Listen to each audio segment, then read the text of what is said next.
Yeah, hit the button on the microphone there. Mr. Chairman, thank you for the opportunity. Put closer to you as well. To testify today. Thank you. Last year around this time, my life seemed very normal and ordinary. My only child, Dominic, my best friend, my rock and support system, shared a house, the bills, and responsibilities. We enjoyed each other's company, and in 30 years, we were never apart for longer than 3 weeks. He brought nothing but pure joy into my life, and I so loved just being Dom's mom. He was born on January 22nd, 1982 in Germany. At the age of 10, we moved to the USA and adapted very well to our new life here. I was a German immigrant myself and became a U.S. citizen.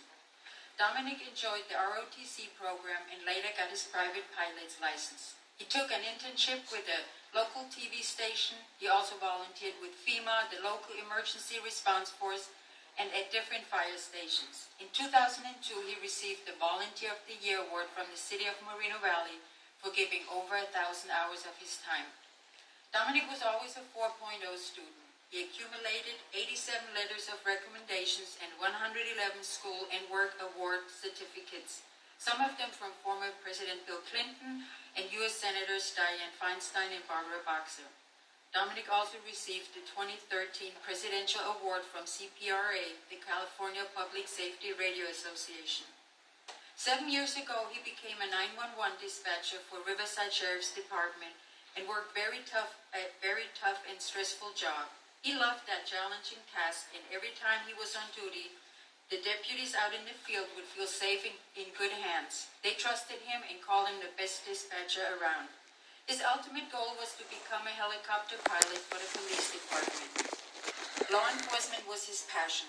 His co-workers became his friends, and he was a huge part of their lives and families. His laugh and presence would light up a room. Life was great, and so many more awesome things and wonderful events to come. But however, life changed brutally and instantly on July 12, 2012 at 5:45 a.m. My world, as I knew it, was torn into shreds and my heart ripped into pieces. My only child, the love of my life, the reason for being, was taken from me in the blink of an eye. No words can describe the excruciating, deep, and agonizing pain you feel when you get that kind of call. To tell you that your precious life that you brought into this world will not come home anymore. It's difficult to explain to you what and how I feel of not having my incredible son around anymore. A home that was filled with joy and laughter is now an empty and quiet house. And the pictures, the locket with his ashes around my neck, and the precious memories are all I have left. This is enough pain for a lifetime, but it gets much worse.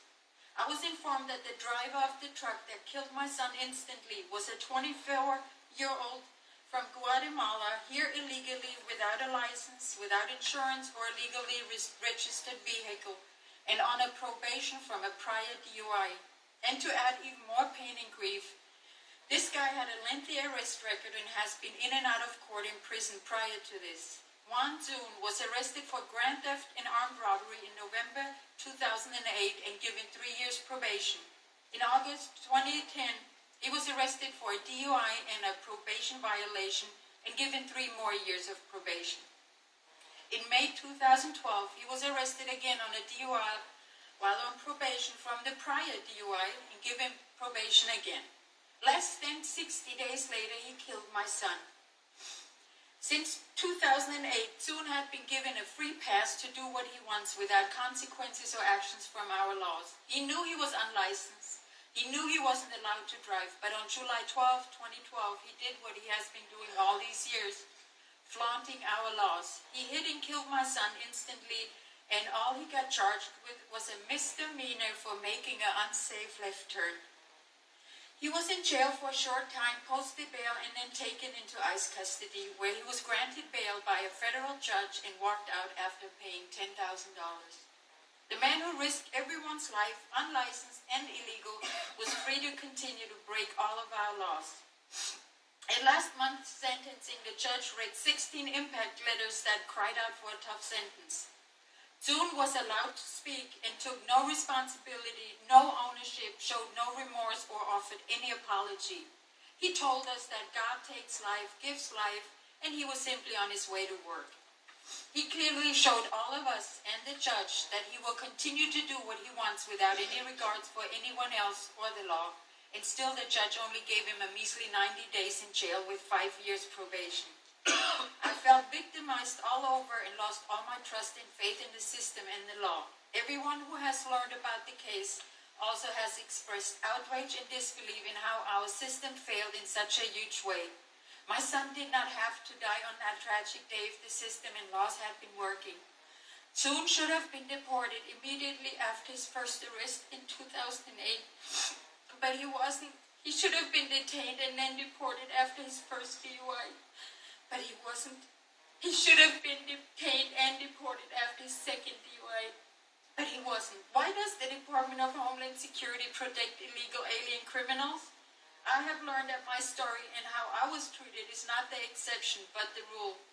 I am now begging all of you to please make a huge impact in all of our lives. We can't lose any more loved ones to unlicensed drivers who kill over 7,200 victims per year, of which 4,000 are killed by illegal aliens.